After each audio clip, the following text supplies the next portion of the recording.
Olá, hoje é sexta-feira, 14 de março de 2014, o Jornal Futura está no ar.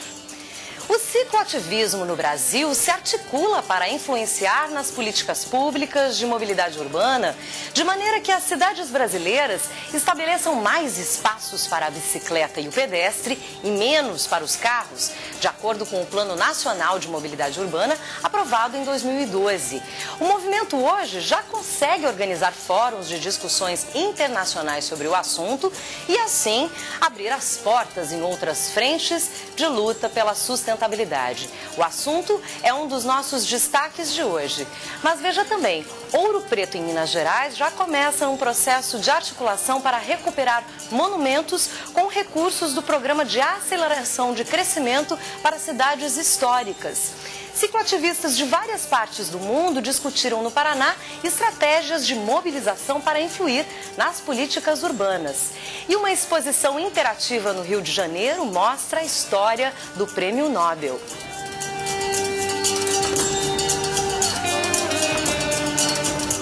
Cidades históricas do país começam a restaurar os seus monumentos com recursos do Programa de Aceleração do Crescimento, o PAC. Mais de R$1,5 bilhão vão ser investidos na conservação de imóveis tombados e também na recuperação de equipamentos destinados a atividades que favoreçam a vitalidade econômica e cultural dos sítios históricos em 44 municípios. A restauração da Casa da Fundição, onde está o Museu Municipal do Iguapé, em São Paulo, por exemplo, já está no início das obras.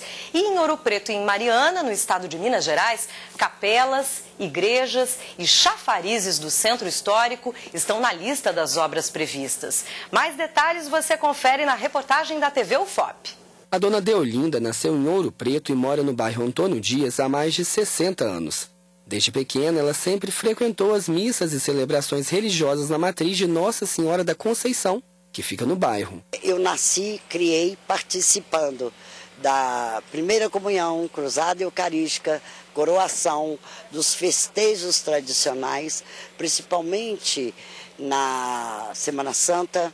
Fechada há um ano devido ao risco de desabamento do teto, a igreja começa a ser reformada com o dinheiro do PAC das cidades históricas. Serão R$5,5 milhões para obras estruturais, restauração de mobiliário, esculturas e altar, além de pintura e douramento das peças. De início, o que se pensou foi a aplicação de recursos em cidades que tivessem o tombamento federal, né? Essas cidades ao longo do Brasil, e dentro das cidades, aqueles bens que tinham tombamento isolado e que necessitassem agora de uma intervenção mais urgente. Lançado em 2009 pelo então presidente Lula, o PAC Cidades Históricas está inserido na segunda fase do Programa de Aceleração do Crescimento, o PAC 2. As ações envolvem os setores público e privado, diversos ministérios, além de agências como o BNDES e a Caixa Econômica Federal.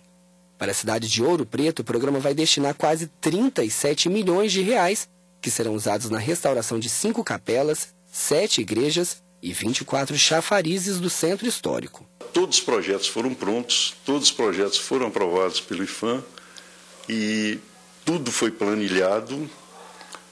Isso já está em fase de autorização para fazer a licitação. Vai ser um repasse direto do governo federal, via convênio da Prefeitura Municipal. Esses projetos sempre vão ser licitados, projetos e obras, e a fiscalização nossa e a execução através da Prefeitura Municipal. Os critérios foram os bens que mais precisavam receber recursos para projeto e para restauração, os bens que já existiam algum projeto, para eles feitos a princípio pelo programa Monumenta, e a relevância dos bens também, né? São, em média, 15 ações. As obras devem ser iniciadas antes do primeiro semestre desse ano e todas as licitações devem ser feitas até 2015. E agora, educação. O nosso colunista Antônio Góes comenta sobre as políticas públicas e a gestão de recursos para ampliação e manutenção das condições da estrutura física das escolas públicas no país. Confira agora na coluna Olho na Escola dessa semana.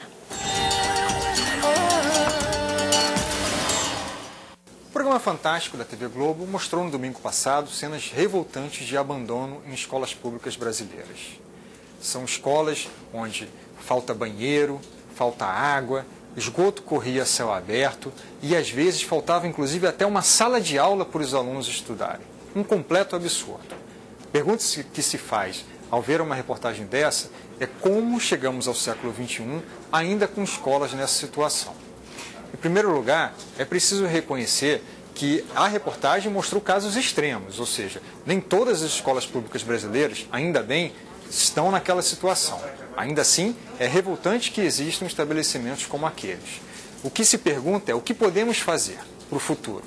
Houve avanços nas políticas públicas. O Fundeb, por exemplo, um fundo que redistribui recursos de estados, municípios e União, de modo a garantir um investimento mínimo por aluno, trouxe avanços para a educação pública brasileira, aumentando o financiamento da educação pública. Em discussão no Congresso, o Plano Nacional de Educação também prevê um aumento de recursos, ao estabelecer um custo por aluno qualidade. É uma discussão, porém, mais difícil de ser encaminhada no Congresso, porque envolve um aumento significativo de recursos públicos, coisa que o governo nem sempre está disposto a fazer. Por último, é preciso também olhar com atenção a tramitação, também no Congresso, da Lei de Responsabilidade Educacional, que prevê a punição de gestores que deixem a educação pública chegar a níveis como esses mostrados na reportagem. Em resumo, a lição é a seguinte: a sociedade precisa ter mais mecanismos para se proteger dos maus gestores da educação pública. E os mais de 5 milhões de candidatos que fizeram o Enem em 2013 vão ter acesso ao espelho das redações no próximo dia 20 no site do Enem. A informação é do INEP, Instituto Nacional de Estudos e Pesquisas Educacionais, Anísio Teixeira.